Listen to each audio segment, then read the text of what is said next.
할렐루야. 할렐루야. 아멘. 오늘은 자녀로서 영광을 바라보라 라는 제목의 말씀으로 성령 강림호 첫째 주일 하나님 말씀의 은혜를 우리가 누리기 원합니다. 오늘도 주의 전에 나와서 함께 예배드리는 여러분 모두에게 주의 크신 은혜와 사랑과 축복이 함께 하시기를 간절히 축원합니다. 우리가 지난주 말씀을 통해서 예수 그리스도를 부른다는 것, 예수님을 나의 구원자로 부를 수 있다는 것은 내 안에 성령이 함께 하시기 때문이라고 말씀을 나눴습니다. 이제 여러분, 우리가 한 발 더 나아가서 우리는 그 예수를 나의 구주로 부르면서 하나님을 나의 아버지라고 부르는 하나님의 자녀들이라 말씀합니다. 여러분, 하나님을 아버지라고 부를 수 있는 것이 오늘 우리에게는 얼마나 큰 축복이요, 은혜요, 특권인지 모르겠습니다. 너무나 익숙하게 하나님 아버지, 아이고 아버지 매일매일 우리가 부르지만 여러분, 아무에게나 아버지라고 부를 수 있는 권한이 있는 것이 아닙니다. 오늘 15절에 자녀로 삼으시는 영, 양자의 영을 받았다라고 합니다. 그리고 우리가 친히 하나님의 자녀임을 성령이 증언하신다고 16절에 말씀하고 있습니다. 그런데 여러분, 15절에 양자로 삼는 영이라고 합니다. 이는 뭐예요, 여러분? 우리 하나님께서 우리를 양자로 삼아주셨다, 입양했다는 말입니다. 여러분, 양자의 입양을 흔하게 하지 않는다는 것을 우리가 이 현세에서 알고 있습니다.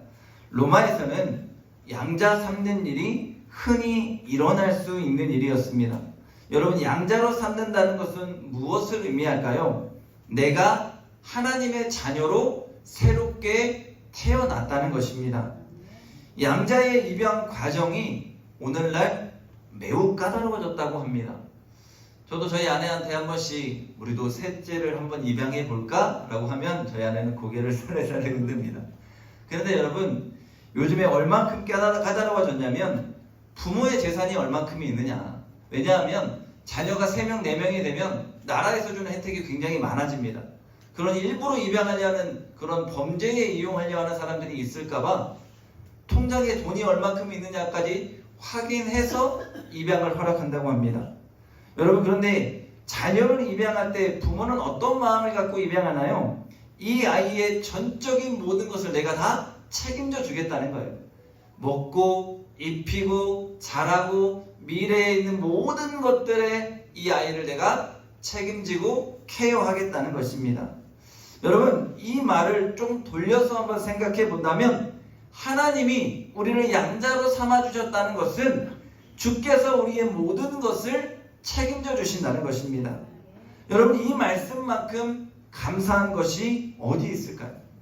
오늘 하나님이 우리를 자녀 삼아주시기 위해서 우리를 건지시려고 자신의 하나밖에 없는 예수님을 보내주셨고, 우리의 죄의 문제를 해결하셨고, 우리를 죄와 사망의 권세에서 건지셔서 당신의 자녀로 삼아주신 줄로 믿습니다. 이것이 오늘 자녀된 우리가 누리는 특권입니다. 그래서 영접하는 자, 그 이름을 믿는 자에게는 하나님의 자녀가 되는 권세를 주신 것입니다. 여러분, 영화나 드라마를 보면 이런 장면 본 기억이 여러분에게 있을 거예요.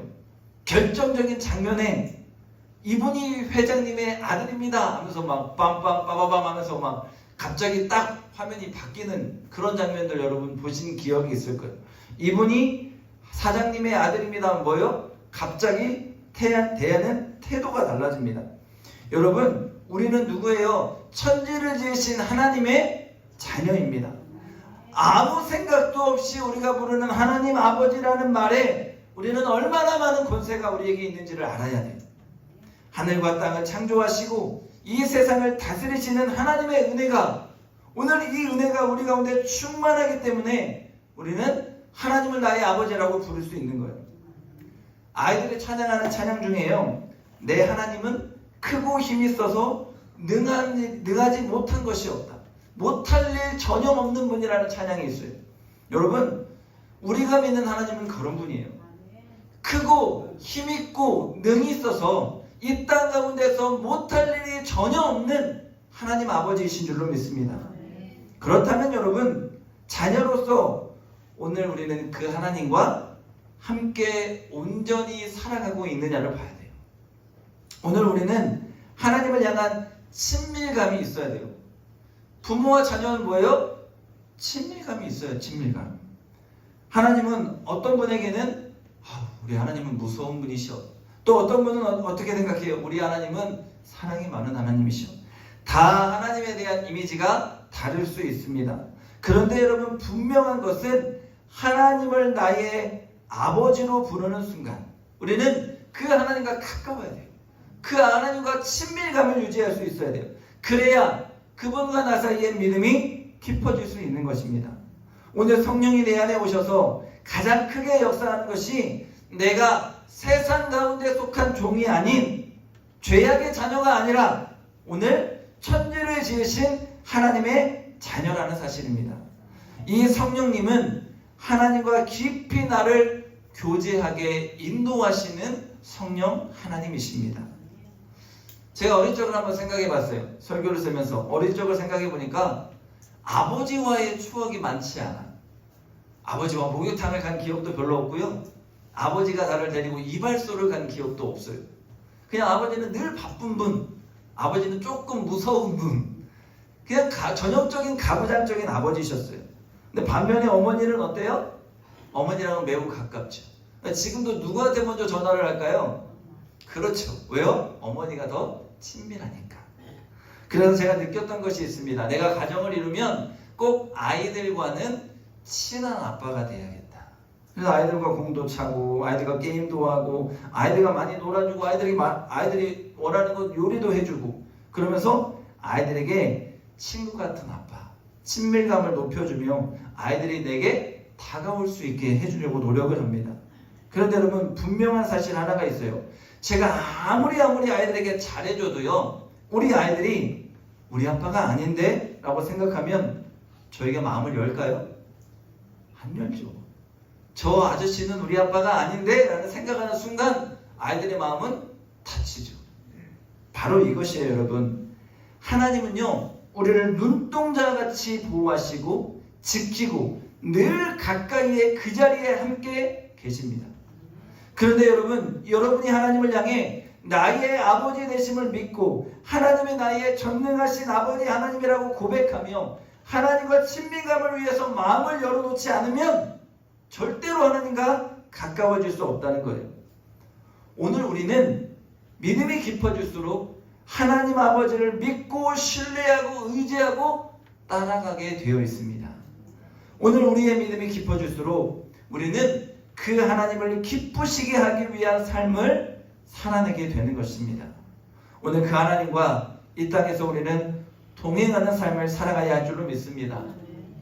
여러분이 돌아온 탕자의 이야기, 누가복음 15장에 나오는 이야기를 잘 알아요. 그런데 여러분, 그 탕자는 아버지가 있었습니다. 그런데 그 스스로가 아버지의 품을 떠났습니다.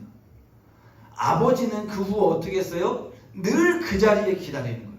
늘 그 자리에 있는데 아들이 깨닫고 돌아와야 하는 거예요. 여러분, 동행한다는 것은 뭐예요? 함께 살아간다는 것입니다. 결국 아들은 모든 것을 잃고 다시 아버지를 향해 갑니다. 그리고는 아버지와 함께 살아가면서 잃었던 모든 것들이 다시 회복됩니다. 동행할 때, 살아갈 때 우리는 그 아버지 하나님의 자녀로서 누릴 수 있는 모든 권리를 누리게 되는 줄로 믿습니다. 반면 여러분, 분명한 것은 아버지 떠나면 어떻게 돼요? 그 아들은 돼지 쥐염 열매도 못 먹는 처지가 되었어요. 비참한 신세가 되었다는 것입니다. 여러분, 우리가 하나님을 떠나 세상 가운데로 나아가면 좋을 것 같지만 우리는 이런 비참한 신세가 된다는 것을 잊지 말아야 할 줄로 믿습니다. 로버트 멍에가 쓴 내 마음 그리스도의 짐이라는 책이 있어요. 여러분, 책의 내용이 다음과 같아요. 예수님을 영접한 주인공은 이 마음에 예수님을 모시는 거예요. 내 마음속에 예수님과 모시고 예수님과 함께 살아가요. 주님과 교제의 기쁨을 누리면서 자신의 서재로, 자신의 방으로, 자신의 안방으로, 자신의 놀이터로 예수님을 계속해서 초대합니다. 그리고 자신의 욕망 가운데로 예수님을 초대해요. 그때 주님은 그 마음 가운데 오셔서 모든 것들을 하나씩 하나씩 정리하시고 하나님의 뜻에 맞는 하늘의 양식으로 그 방들을 채우시기 시작합니다. 서재실, 작업실, 오락실, 침실, 마음의 집 전체를 예수님께 내어드려서 주님이 내 마음을 채우시게 합니다. 그리고는 마침내 자신의 전체를 주님께 드리며 주님 자신의 집의 전체를 한마디로 명의 이전하는 거예요. 우리가 집 사면 뭐예요? 주인이 나라고 명의 이전해야 하잖아요. 내 마음의 주인은 누구라고요? 예수님, 하나님이라고 명의 이전하는 거예요. 이후 주인공은 자신이 이전에 경험해보지 못했던 참된 자유와 행복을 주님 안에서 누리게 된다는 내용입니다. 사랑하는 여러분, 예수님께서 말씀하십니다. 볼지어다 내가 문 밖에 서서 두드리노니 누구든지 내 음성을 듣고 문을 열면 내가 그에게로 들어가 그와 더불어 먹고 그는 나로 더불어 먹으리라. 계시록 3장 20절의 말씀이에요. 여러분, 예수님을 영접한 순간 예수님은 이미 우리 마음에 들어오셨습니다. 이제 우리가 알리는 우리의 마음의 방을 예수님께 열어드리는 거예요.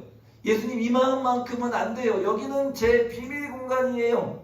그런 게 없다는 거예요.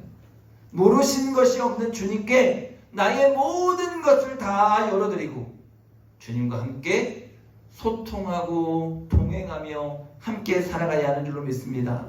그분이 마음 아파하시는 것들을 하나씩 하나씩 내가 버려가면서 예수님으로 우리의 마음의 방을 가득가득 채워야 합니다. 그럴 때 놀라운 성령의 열매들이 우리의 삶에 풍성하게 맺어지게 될 줄로 믿습니다. 이 은혜를 풍성하게 누리며 하나님과 동행하는 삶을 우리가 온전히 살아내야 합니다. 그것이 바로 자녀된 삶이라는 것입니다. 오늘 우리는 하나님의 아버지의 자녀로서 상속자라는 것을 알아야 합니다. 여러분, 당시 로마 시대에 재산이 있어요. 권력이 있어요. 그런데 넘겨줄 자식이 없어서 자녀를 양자로 삼는 경우가 많았다고 합니다. 아들을 삼아 자신의 모든 것을 물려주는 것입니다. 여러분, 오늘 우리는 하나님의 상속자입니다. 17절에 보면 자녀이면 또한 상속자, 하나님의 상속자라고 말씀합니다. 그런데 여러분, 우리가 알아야 돼요. 상속자로서 우리는 주님의 누리는 모든 권세를 내가 누릴 수 있지만 고난도 함께 감당하는 자가 되어야 한다는 것입니다. 하나님의 나라에서 내가 누릴 영광을 알게 된다면 우리는 별 문제 없이 이 고난에 동참할 수 있다고 믿습니다. 여러분, 얼마나 좋은 것들이 기다리고 있는지를 알고 있다면 좀 힘들어도, 좀 어려워도, 좀 괴로워도 견딜 이유가 충분합니다. 바로 우리는 그런 상속자라는 것입니다. 그러니 세상에서 믿음으로 살아가면서 하나님의 아들로 딸로 살아가면서 말도 되지 않는 고난을 겪기도 하고 때로는 답답한 현실 앞에 놓일 때도 있습니다. 그런데 여러분, 왜 우리가 넘어지지 않고 흔들리지 않을 수 있습니까? 장차 비교도 되지 않을 영광이 나에게 주어질 것을 믿기 때문입니다. 자녀로서 그 영광을 바라보고 있기 때문입니다. 반드시 하나님은 나에게 그 영광의 자리를 주실 것이고 그 모든 것을 내가 누릴 것을 알기 때문에 우리는 믿음으로 이기고 견디고 때로는 하나님의 아버지의 이름을 부르면서 이 좁은 길, 험난한 길, 협착한 길을 함께 좋아 걸어가는 것입니다. 그런데 여러분, 좀 힘들다고 그 길을 포기하면 안 됩니다.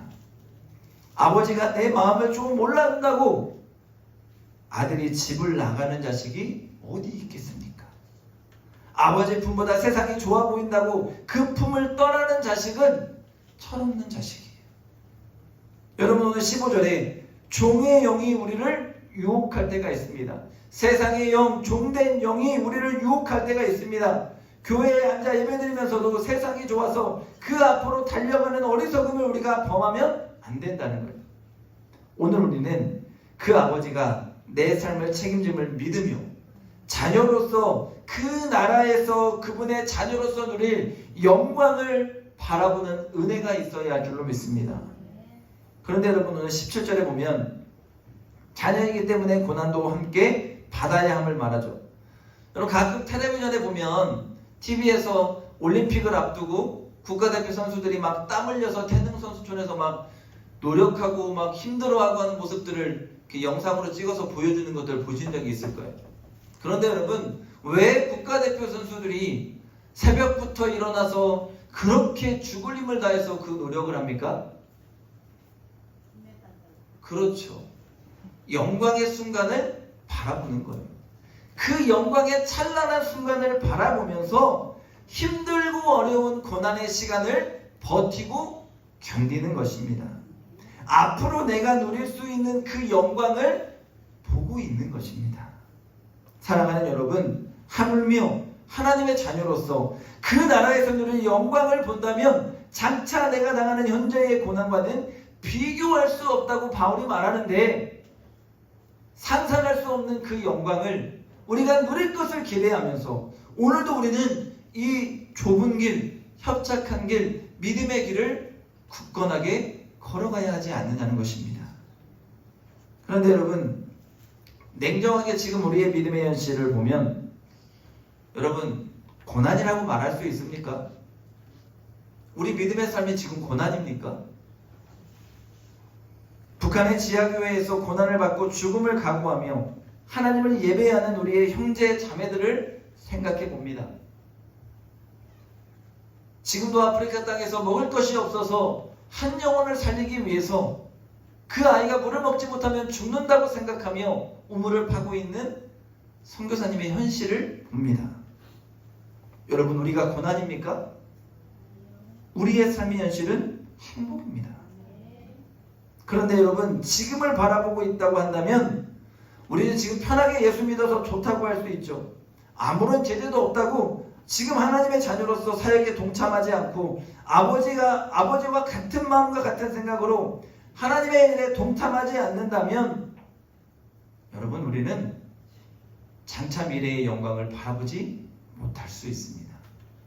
반면에 지하교회에 갇혀서 아무도 모르게 목숨을 걸고 예배를 드리지만, 오늘도 누구도 모르게 예배를 드려야 하지만 한 영혼이라도 나와 함께 하자고 아버지 하나님을 믿자고 목숨 걸고 복음을 전하며 그 땅의 고난의 현실을 살아가는 북한의 지하교회 형제들이 있다면 여러분, 그들은 영광을 바라보고 있는 것입니다.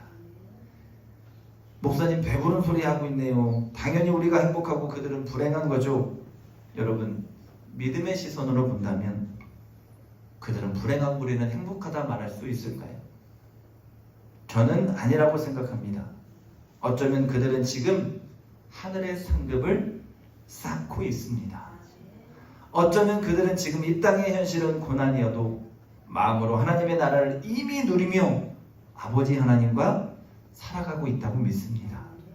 시험을 통과하고 그 시험을 통해 아버지를 붙들고 그 시험 가운데 천국을 바라보는 현실이라면 지금 내 현실이 고난이어도 그 고난 가운데 우리는 감사가 넘쳐야 합니다. 그러니 오늘 나의 현실이 어떠함은 사실 별로 문제가 되지 않습니다. 목사님, 내 믿음의 현실이 정말로 척박하고 힘들어요. 목사님, 내 믿음의 현실은 아무 문제가 없어요. 그것이 중요한 게 아니라 오늘 하나님의 자녀로서 나에게 자녀의 역할을 잘 감당하고 있느냐를 보자는 거예요.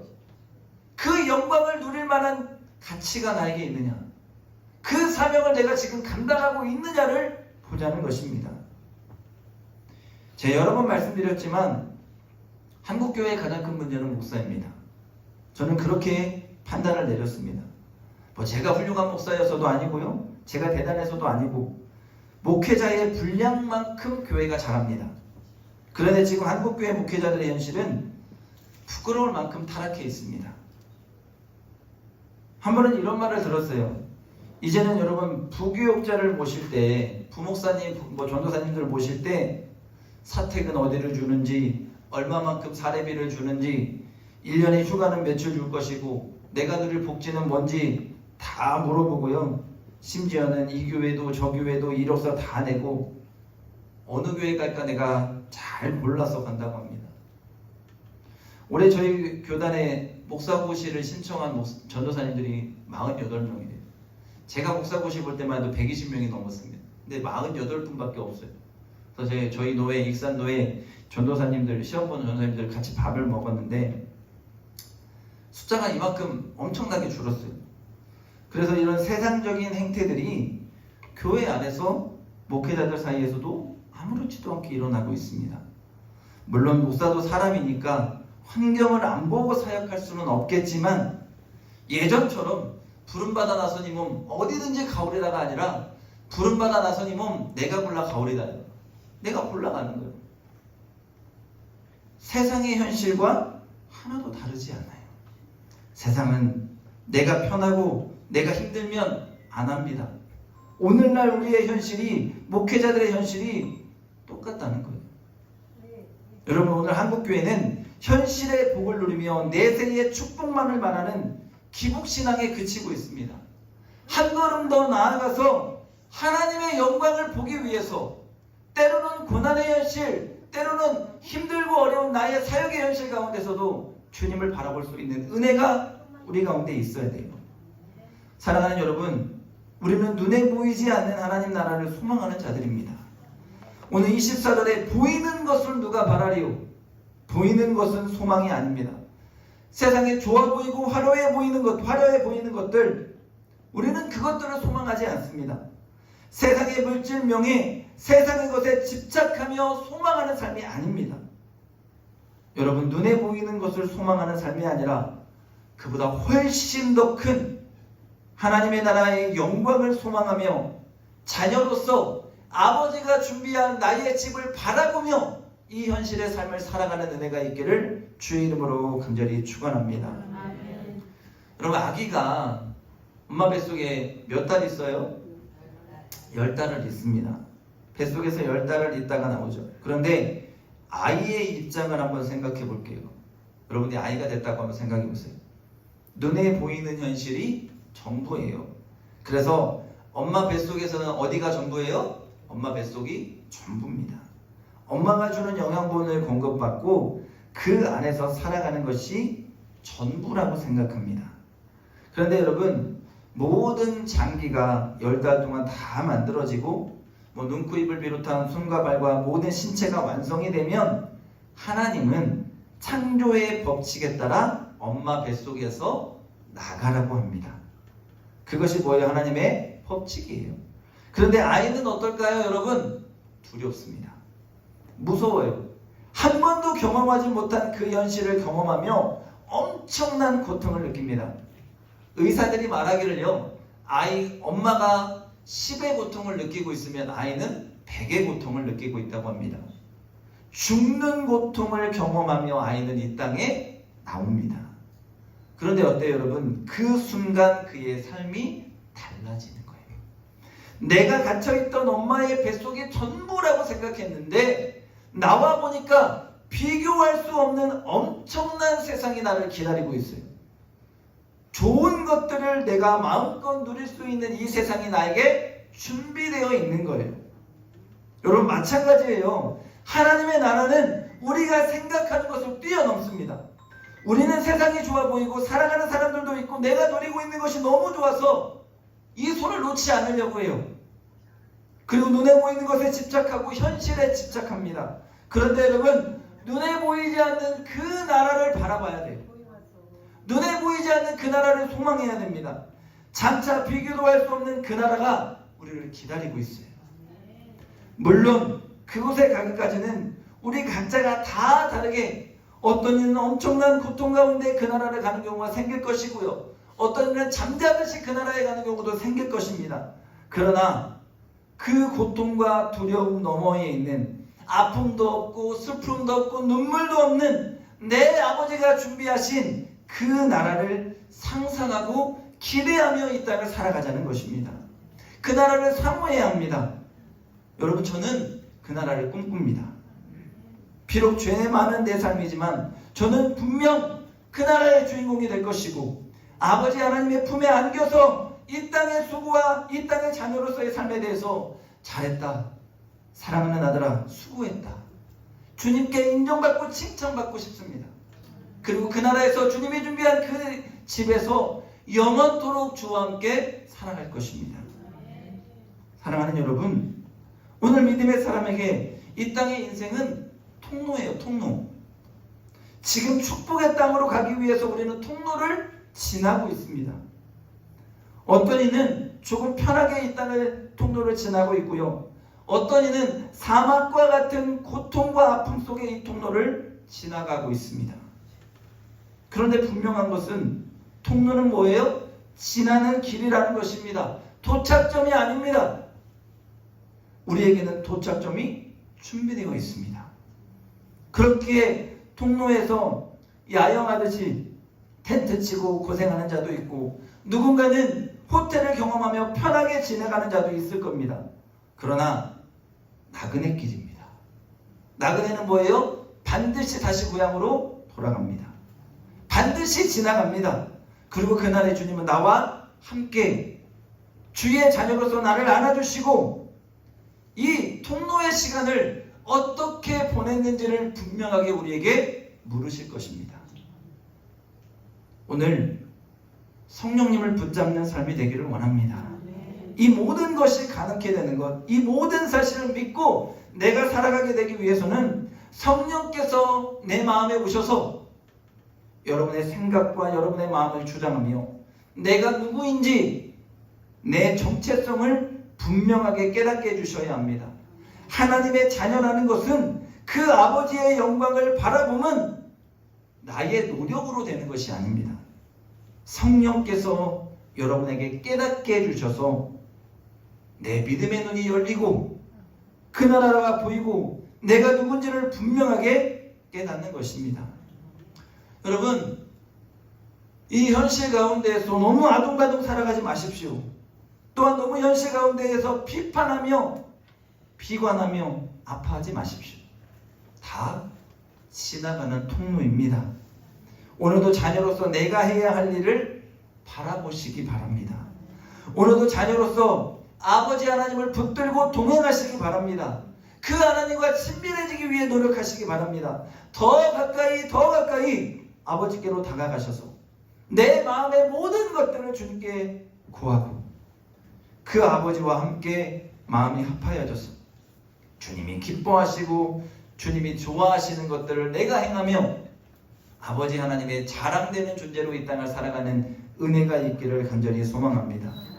그래서 오늘 내 삶에 주어진 현실에 한숨 쉬며 고뇌하는 것이 아닌 그 나라를 바라보며 오늘도 인내하며 잘 버티고 있다, 하나님의 손을 붙잡는 은혜, 주님 오늘도 주님께서 나에게 주신 이 시간을 내가 헛되이 보내지 아니하고 주의 사명 감당하며 내가 굳건하게 잘 지내고 있습니다.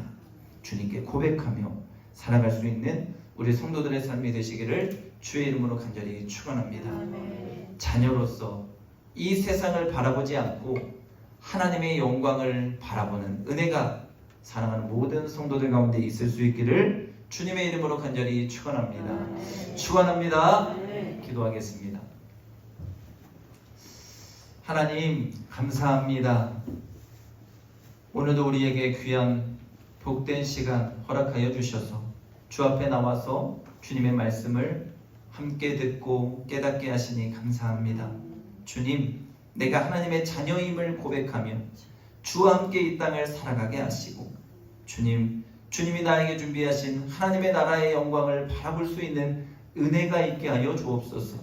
그리하여 현세의 고난과 현세의 아픔 가운데에서 슬퍼하지 않게 하시고 주의 나라에서 누릴 영광을 바라보며 믿음의 길을 굳건하게 걸어갈 수 있는 우리 모두의 삶이 되게 축복해 주시옵소서. 감사드리며 예수님의 이름으로 기도합니다. 아멘.